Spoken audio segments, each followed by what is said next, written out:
नमस्कार मित्रांनो, कसे आहात? तुम्ही नवीन ड्रायव्हर आहात आणि तुम्हाला आता रिव्हर्स करताना कन्फ्युजन आहे की मला आता रिव्हर्स लेफ्टमध्ये घ्यायची आहे, तर मग मी गाडीचं स्टेअरिंग कोणत्या साईडला वळवायचं आहे, कारण आपल्याला गाडी उलटी घ्यायची आहे. तर मी रिव्हर्स गिअर टाकलेला आहे, तुम्ही बघू शकतात.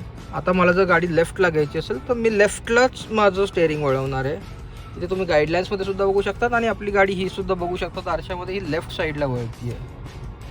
इन तुम्हाला एवढं लक्षात ठेवायचं आहे, तुमची गाडी जेव्हा लेफ्टला वळत असेल तेव्हा तुमची गाडीचा पुढची बाजू जी आहे ती राईट साईडला वळते. सेम गोज वाईज वर्सा.